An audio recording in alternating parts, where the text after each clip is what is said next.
promote No Pressure Podcast. Bill, you're here in person. That's right. No more of your grow room in the back. At the back of your, and I intentionally call it a grow room because I know you don't do that kind of thing with marijuana, but it just makes people uncomfortable when you say grow room. I know. Because you're growing tomatoes. You're growing... a little bit of everything. How's it going for you? Are they all coming in okay? Yeah, it's great. We transplanted to the back porch, and That's awesome. Looking really good. That's awesome.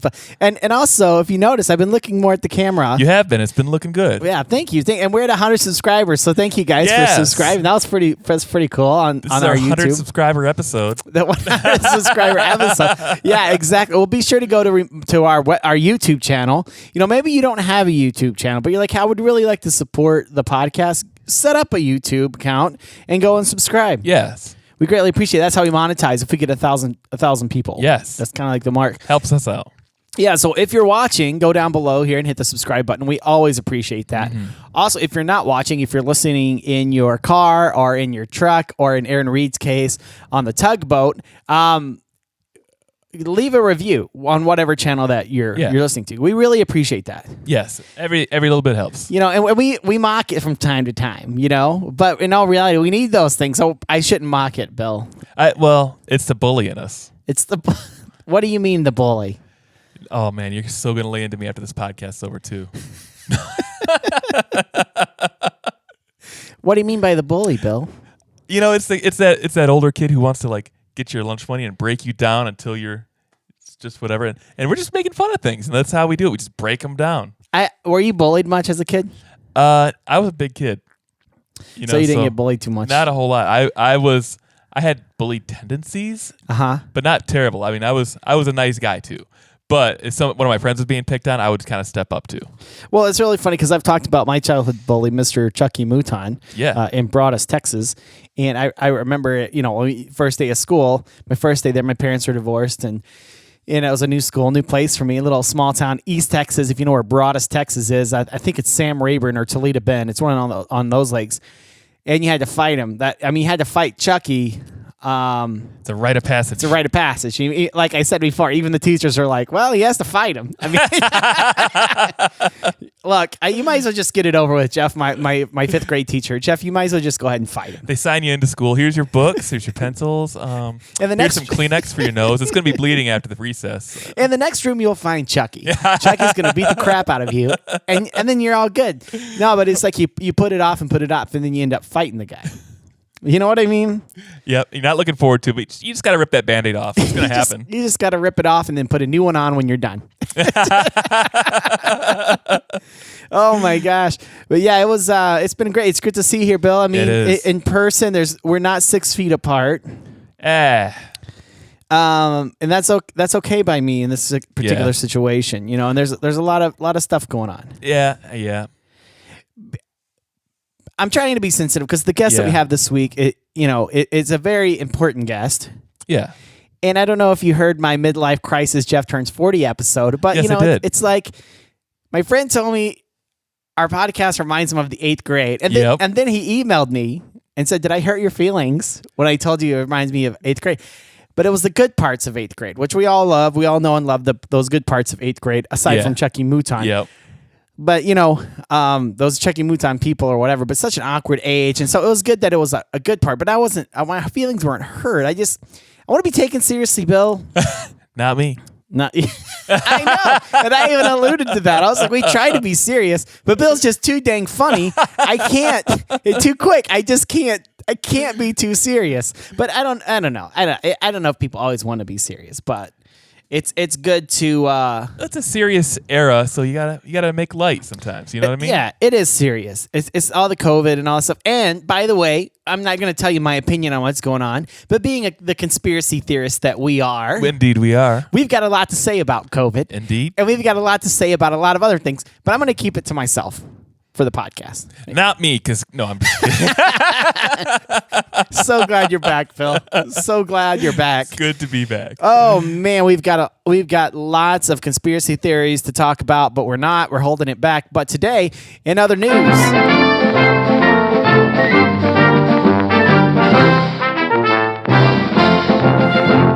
Bill, can you imagine going fishing in a river and there being a great white shark. No, that would probably scare me. And I'm not talking just any great white shark. I mean, it was a big great white shark. It would depend on the river. Oops, sorry. Didn't mean to elbow you. Had an itch on my back there. It would depend on the river. Because I would be a little bit more concerned here in the Great Lakes region because we don't have any saltwater predators like that. It would be quite an anomaly. That's for sure. Well, 10-foot great white shark, Cabot. I like to do the quotes because it's actual quotes there. I'm not making fun of Cabot. 10-foot great white shark, Cabot, spotted in Indian River Lagoon near State Road 528 in Cocoa. Brevard County, Cocoa, Florida, surprised Brevard County. A near 10-foot male great white shark, Cabot, has registered inside the Indian River Lagoon on SR 528 in Cocoa on Saturday, according to OSearch. So I guess they track this guy.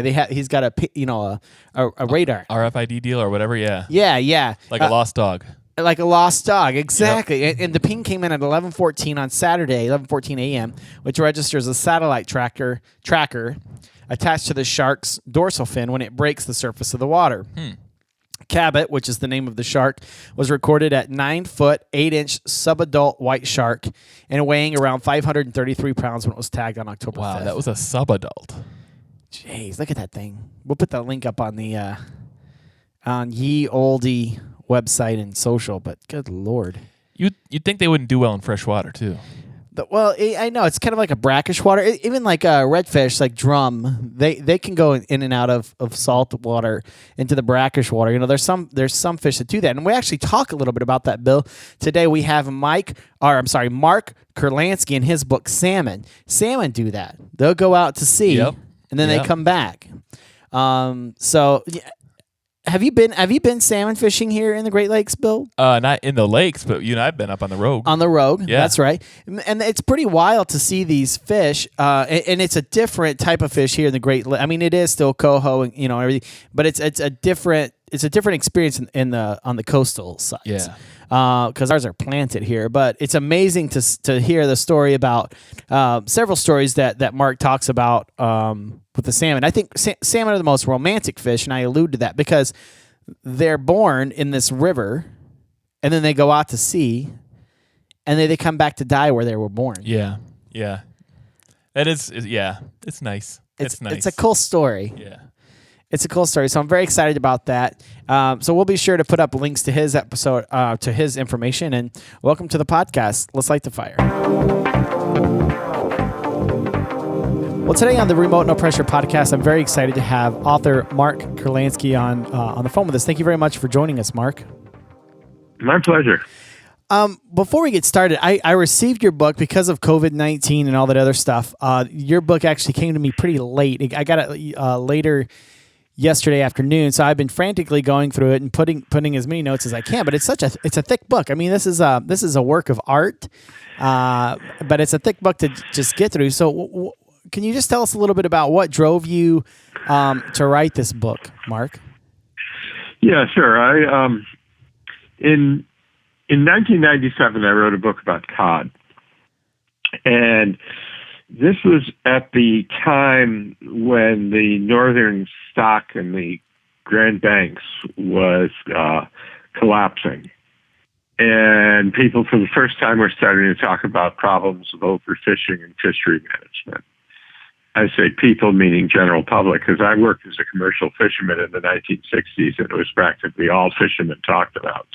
But this was the moment when the public started becoming aware of that issue. And they kind of stuck with it. And I have been following various fisheries. And it's become clear to me that problems of fishery management and overfishing don't even begin to cover the problems facing fisheries. And that, in fact, a fishery, I don't know of one, but if there was a fishery that only had the problem of overfishing, I mean, that would be great. That would be so simple to fix compared with what we're facing. Right. And I thought salmon was the best way to make this point, because being an anadromous fish living both in freshwater and in the ocean, it gets hit by everything we do wrong. just an astounding list. And not particularly overfishing, by the way. That has in the past been an issue, but most salmon fisheries that are surviving are pretty well managed. Salmon's actually pretty easy to manage because it has a very predictable life cycle. So we always know where it is and what it's doing. But, you have problems like deforestation and excessive urban development and dams and bad farming practices and pollution and most of all, climate change. Well, speaking of that, I mean, I was reading through the book, like in chapter 2 there, it talks about the salmon predators and how actually they were paying bounties for people to kill off the predators of the salmon, but that in turn hurt the environment as well. So I think we have a I mean that historically is a mistake that's always been made in the United States. I mean, it used to be government policy to ask farmers and ranchers what animals they didn't like and then to exterminate them. Wow. So we killed off lots of predators and we have an overabundance of certain species. They tend to be the species that people are hunting. So everybody's sort of happy about that, but it doesn't really, it's not really good for the balance of nature. Sure. Yeah, I could see that. And you definitely pointed that out in the book. I mean, there's a lot of research in the book as well. I mean, you did a fantastic job putting that together. Now, let's talk. You mentioned earlier about mines. You also mentioned Pebble Mine, and that's more than just a decal on our drift boats. That there's more to that. Can you tell us a little bit about Pebble Mine for some of the people who may be newer to fly fishing that don't understand that and how that's affecting the salmon population?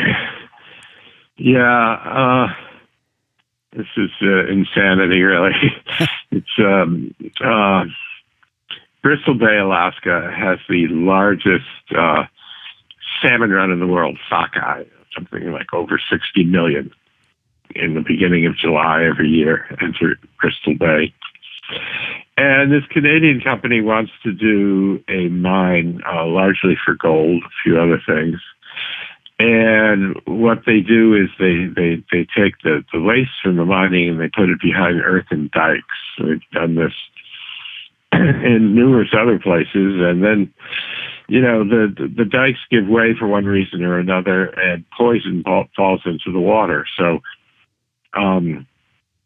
they stand an excellent chance of killing off the greatest salmon run we have left.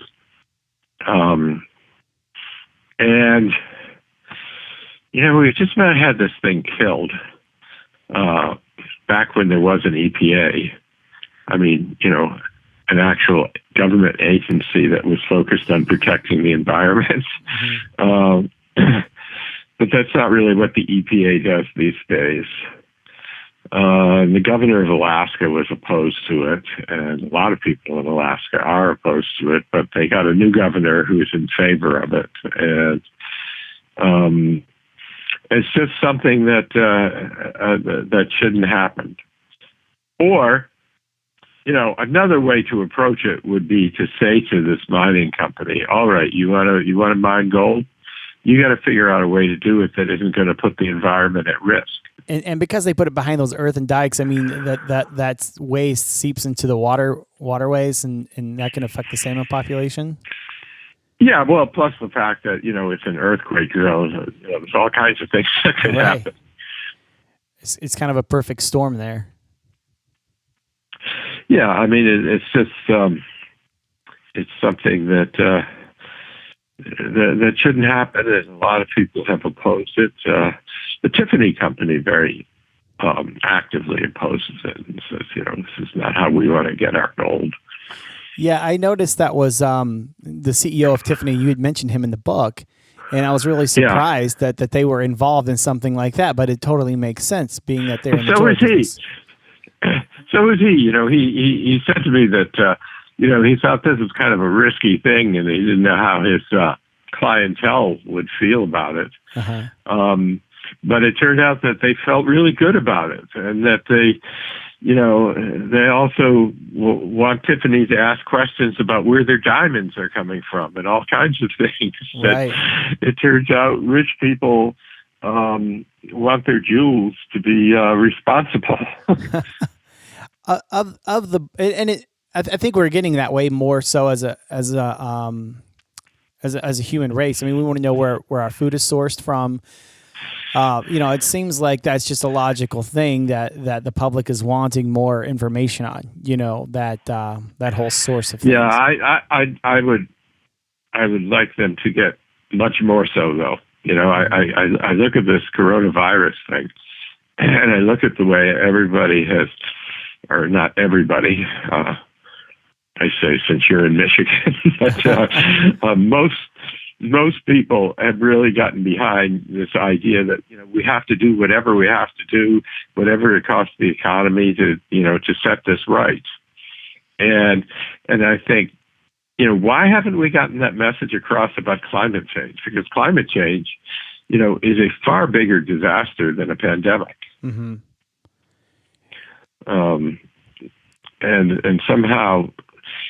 We've gotten a lot of people to pay a lot of lip service to concern and stuff, but there are people really ready to do what they have to do to stop this.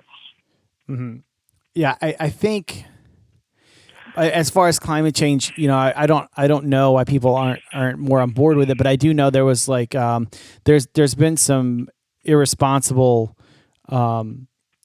Almost like fear mongering on both sides of the aisles, especially on the left, as far as like Al Gore quoting, was like by 2010 we'll all be underwater. I mean, I can't know the exact quotes, I can't pull them out, but there was a lot of predictions that, I mean, it's a true thing, but the climate is warming up, but maybe not as fast as I thought it was, and then that gets reported and then it goes back and forth. I think a lot of the facts, the facts are maybe mixed up, and the communication is not as dire. But as far as the coronavirus, I agree 100% with you. It's almost like they can report that and scare people, and everyone jumps on board right away because they think they could possibly die, right? But if you say, well, global warming, right, you can all die, they're like, well, whatever, Yeah, you won't die for another 20 years, so what the hell? Yeah. I might as well keep using the aerosol. No, but let me tell you. Let me tell you about the scariest thing I ever learned. Something I learned during this book. Uh-huh.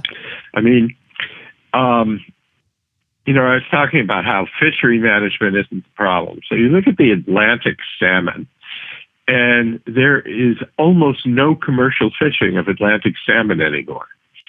And yet, everywhere where I went, I was told how the stocks were diminishing, how they were going to sea, and just not the same amounts were coming back. And it turns out the reason for that is that carbon emissions, carbon dioxide really likes water. So about a third of the carbon dioxide produced on land ends up in the ocean. And it impacts on the hydrogen in the water, which impacts on growth, which impacts on the growth of zooplankton and the growth of small fish like capelin. And so the things that large fish eat are not growing as large as they used to, and they're not getting enough nutrition. And that's why a lot fewer salmon are surviving and making it back. And it's also why, despite seriously reducing the commercial catches of cod stocks are still not coming back. And so basically what's happening is that the Atlantic Ocean is losing what's called its carrying capacity, its ability to feed the animals that live there. That is so scary. If the ocean can't feed the animals that live there, I mean, we're sunk. Okay, maybe not tomorrow, but in time. So you're saying it's not necessarily overfishing that's killing off the salmon populations. It's the actual ocean's inability to sustain those fish. Yes, it's not overfishing at all. Yeah, because you were saying they don't do the Atlantic salmon commercial fishing at all. Right. There's a very small amount in Norway and a few other places, but there's almost no commercial fishing on Atlantic salmon anymore. That's very interesting. That's a very interesting point that you made, and one of the reasons I love salmon so much, being in the Great Lakes, obviously they're planted here, right? They're not native, but we fish for coho. You know, we there's quite a bit of salmon here in the Great Lakes. But why I like them, Mark, being an artist and the person that I am, is I really enjoy the romantic side of them. You know, they get born in this river, and they go out to sea or here the Great Lakes. You know, get big, and then they always return home to have their babies. You know, they always return home, and they go there to die. And it is the most romantic fish, I think, for anybody. You know, it is. The life story of salmon cycle was written by a Greek tragedian. This unstoppable effort to guarantee the continuance of the species. And the whole thing is incredible. I mean, not so much in the Great Lakes. That's kind of a different story, a man-made story, really. But you know, they go out into the ocean, and they're thousands of miles away from where they were born, and they somehow find their way back to that river, and not only to that river, but to the spot in the river where they were born. They stop eating once they enter the river, which is one of those very smart plays of nature, because a salmon at sea is such a voracious eater that, you know, you just got a few of them in a river, and the river would be cleaned out. So they don't eat, and they just live off of the fat and protein that they've gained at sea. And they swim upstream. Some of these rivers, especially western rivers, have incredibly strong downstream currents, you know, and they manage a centimeter at a time. They can jump 11 feet in the air, depending on the species. Coho are more broad jumpers than high jumpers. Sockeye king will go 11 feet. They're unstoppable. I mean, I've watched them I was watching them in Scotland one day, jumping over this waterfall, and, you know, some would make it, and others would just fall back and land on the rocks and kind of shake it off and go again and again. And, you know, a salmon never gives up. And when they finally get to their spawning place, they have used up just about everything they have, just have enough energy left to spawn, and then roll over and die. Yeah, it's odd in the fall when I go out fishing for trout, and there's like all of these dead salmon on the side of the river, you know, like zombie fish essentially. Yeah. And yeah. Do you have bears? We do up north, like black bears, but they're not really feeding like grizzlies, like, you know, in the Pacific Northwest and whatnot. I mean, yeah, in the Northwest in spawning time, there's a lot of grizzlies feeding. You don't want to argue with them. Do you go out there often? Do you go out to the Pacific Northwest to fish and to do that? Or I do, and a lot of different places. I don't have the enthusiasm for bears of true Alaskans. You know, I go out there, and they're always trying to tell me where to go where there'll be a lot of bears. And I keep saying, no, I want to go to the place where there's not a lot of bears. Have you been out to Kamchatka or not? I have, yeah. That's the place where they really have a lot of bears. Yeah, for sure. And you just see them everywhere. And it's kind of amusing seeing bears when you're fly fishing, because they just kind of watch you. And they look like they're thinking, what in the world is that guy doing? You know, they go and they stick their mouth in the river, and they grab a fish to eat. And then they watch these idiots there waving around these sticks. What are they doing? Yeah, especially in some place as remote as Kamchatka, because it's the middle of nowhere, you know, and I could totally right, see and that. they're not used to seeing people. Right. Yeah, a new species has arrived for them. Right. I'll ask you a couple questions here. One of the questions I wanted to talk about was Ole Olson. In the very beginning of the book, you're talking about Ole. Did you spend some time on his boat with him? Is that? I did. I spent I don't know, was it a week, or it felt like a year or two, but I think it was only a week.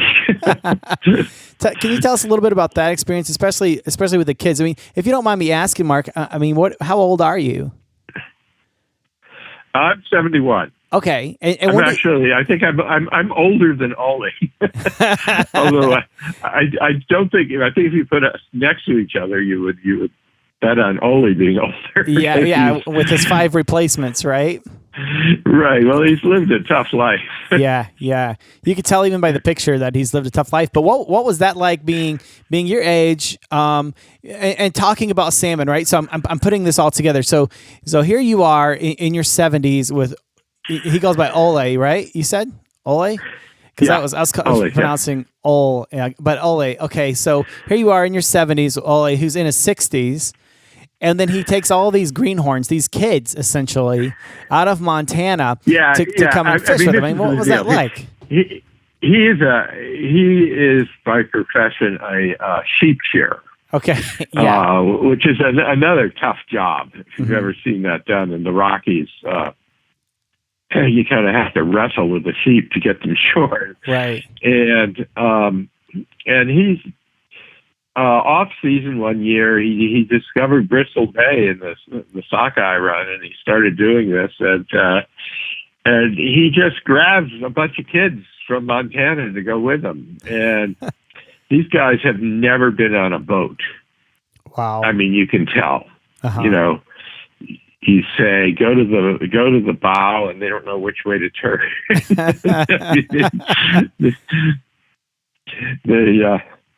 They called the stern. He got tired of having to explain what the stern was, so now he just says, go to the ass end of the boat. What was that like? I mean, seeing those kids, and here you are, your age. Obviously, I mean, you were not a commercial fisherman for your life, but you're seeing there's some gap between ages. So these kids are 18, 19 years old out of Montana. Although I got to tell you that I've had more experience as a commercial fisherman than these kids have. Was it interesting to look at them and just see how green they were, not only just in fishing but in life in general? Yeah, they just very few of them come back. They go for one season and they'll get enough money for a down payment on a little house in Montana. That's it.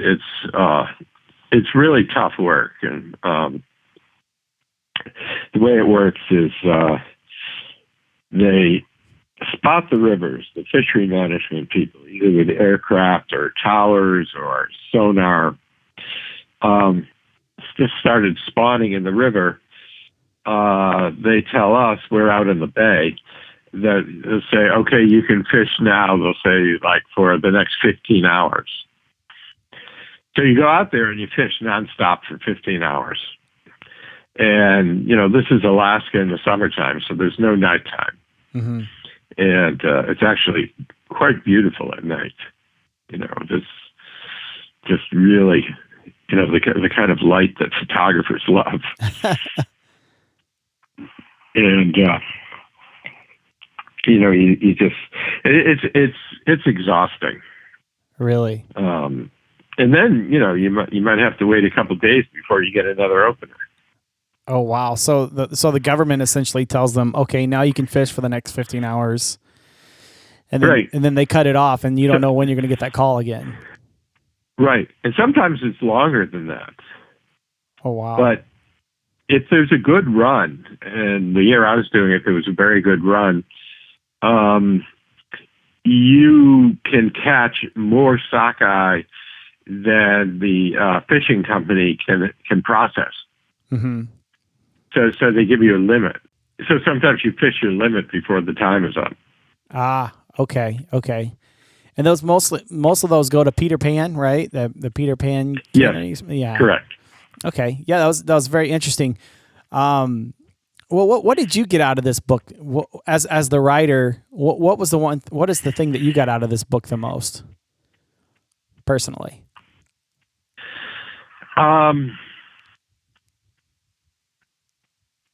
Well, a real sense of urgency about how we have to manage the earth better, or we're really going to be in trouble. I mean, you just see this more clearly with salmon than just about anything else, because there's just so many things we're doing that's messing it up. And really, I had this revelation. It dawned on me years ago, but I followed the history of salmon going back to ancient times. Mm-hmm. And there are all kinds of issues like blocking rivers with dams and nets. It's you put a net across a river and you have it made because salmon all swim urgently in the same direction, so they're just suckers for nets. But that then destroys the river. And even in the Middle Ages, there were all these laws against blocking rivers, and the Magna Carta states that the King of England can't block a salmon river. Wow. But it got much more drastic in the Industrial Revolution. So you have in Britain, in the Industrial Revolution, they built these factories and they built dams to generate power to operate these factories. And then the factories dumped pollution back into the rivers. And a few decades of this, and they had killed every river in Britain. And in New England, often people of British origin did the exact same thing. Killed all the rivers in New England. New England used to be a tremendous salmon place. The Connecticut River, which I was born on, used to be one of the great salmon rivers of North America. Wow. I didn't even know this growing up. There's no discussion of salmon on the Connecticut anymore. Uh-huh. And then, it was often people from New England who went to the Pacific Northwest with this idea that, these rivers are so powerful, we can build these incredible hydroelectric plants and have a huge surplus of energy and build an economy that way. It's the biggest electrical producer in North America. And so I kind of watched this evolution and I thought, why is it these people never learn anything? Mm-hmm. And then it dawned on me. It's because they're not trying to learn anything. They regard all these things as tremendous successes. I mean, Britain became the greatest industrial power in the world. New England became the industrial center of North America. They took the Pacific Northwest, where there was little economic activity, and turned it into this great powerhouse. These are great success stories. And so I realized that what's wrong here is our whole concept of economic development. It's not, I'm not saying you shouldn't have economic development. You need to have economic development. You need for economic development not to damage the earth. People are always trying to put up this conundrum. You want to save the earth and have no jobs? That's not the choice. You can develop economies without destroying the earth, and that's what we need to think about. We need to completely rethink our concept of economic development. That's a powerful word. Yeah, especially saying, we think we can only do economic development by, is there another approach that we could take that doesn't harm the environment? Right. Even if you take a look at, so that's what I'm saying. You could say to Pebble Mine, okay, you want to mine for gold, you got to figure out a way to do it that doesn't damage the place. Right. Yeah. Even there's a PBS special on the national parks, and they were talking about Niagara Falls and how the tourist industry came in and almost completely destroyed the whole area because there was money there, and they were building hotels right over top of them, right over top of the falls, and that tends to be our. We see money signs, money bags, right? And that's our first thing is like as much as we possibly can. It reminds me of the toilet paper of the of 2020. It's like, oh, we better gather everything while we can because this is only a limited time type of thing. Right, and I mean this is a thing that goes on everywhere. I mean, building on riverbanks destroys salmon and trout. Mm-hmm. So people who love these rivers and love the fish, and they build a house right there on the bank, they're doing harm to the river. Right. Yeah, it's interesting. Before we go, I wanted to ask you one question. Now, you also wrote. I know this doesn't have to do. What we're going to do is we're going to put up your book, Salmon. I got all the stuff from your publicist. We'll be sure to put links up so people can find that, Mark, and they can purchase this. It's a beautiful book. It really is.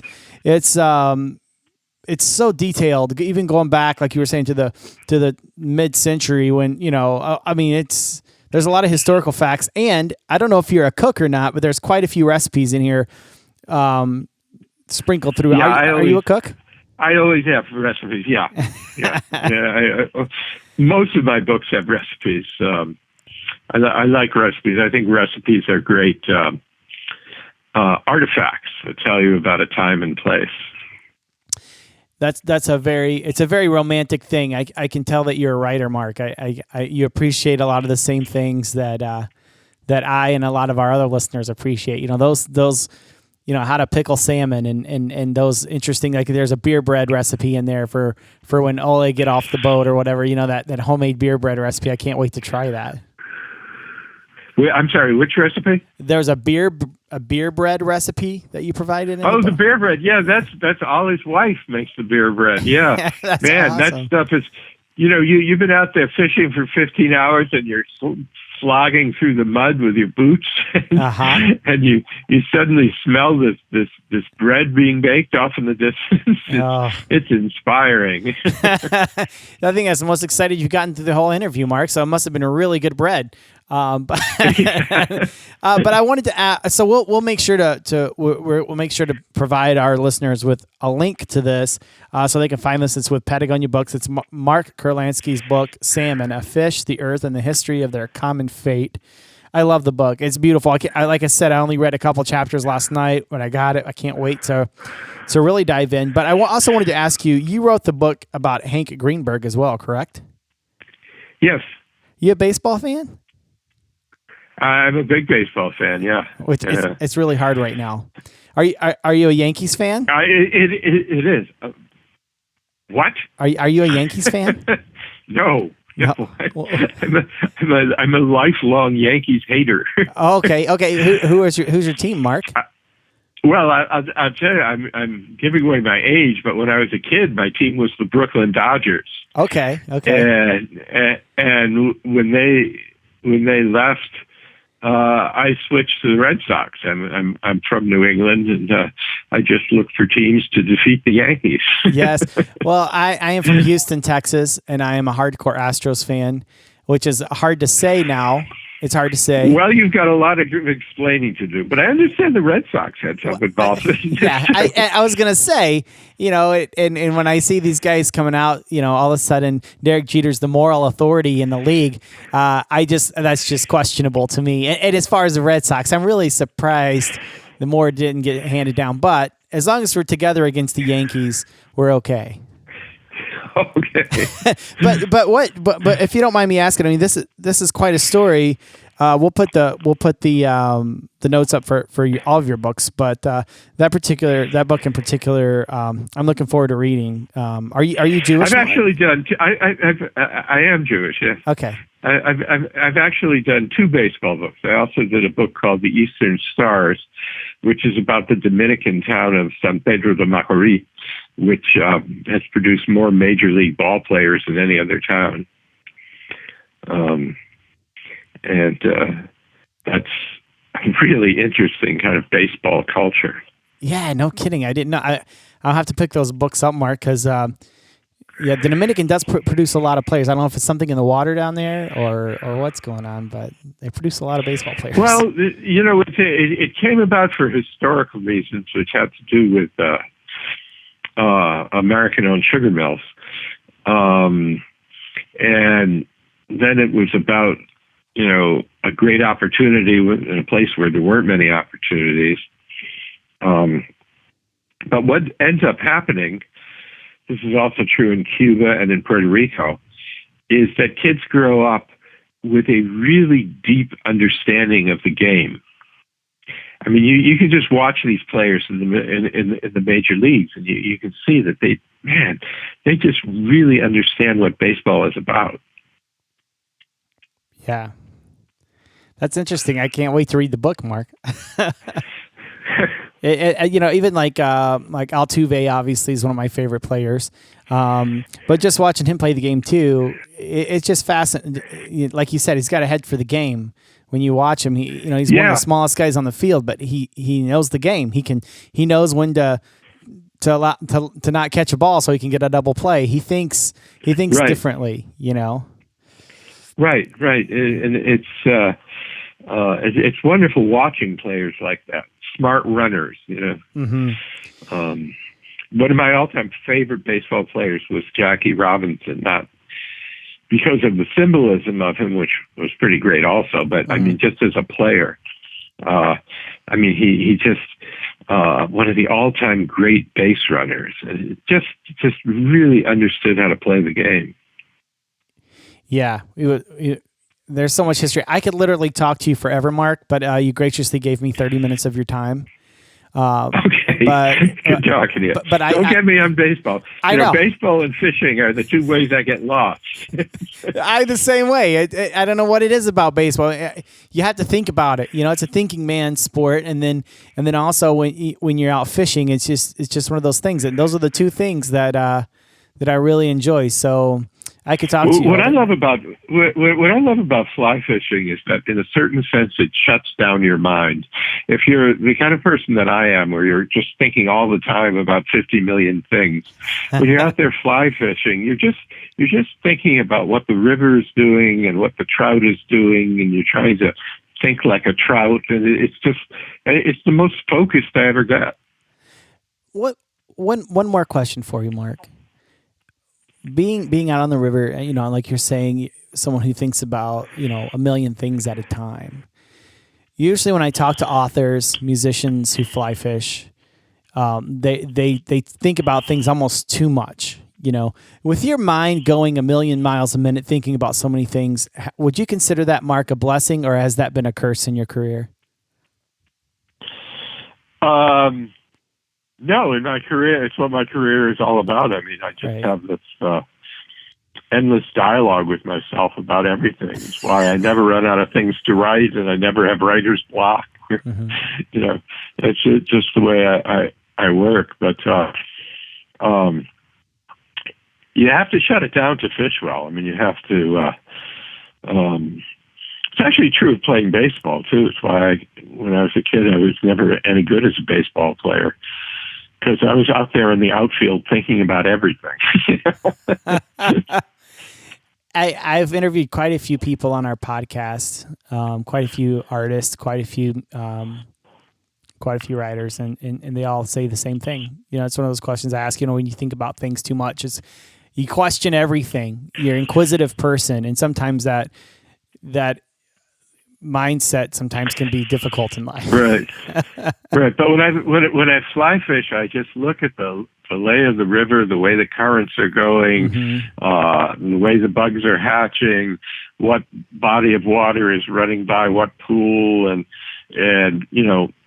what a trout is going to want to do when it gets to this point. And you try to think like a trout. Right. Which you could argue is a silly thing to do, but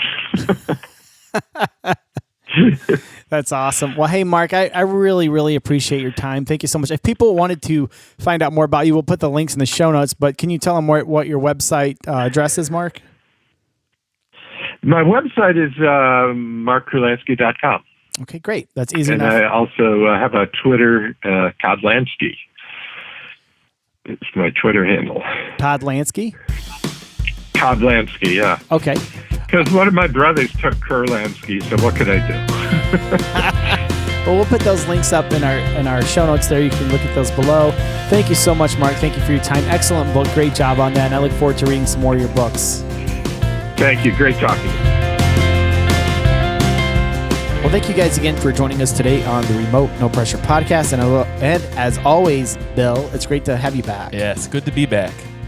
I mean, dude, it's getting warm. We're going to have to hit the river soon. Indeed. I know. Did I tell you? Well, I'll talk about that on another podcast, but we're very thankful that you're here, Bill. Yes. As always, we're very thankful for all of you guys that are listening to the podcast. And until next time, go fishing.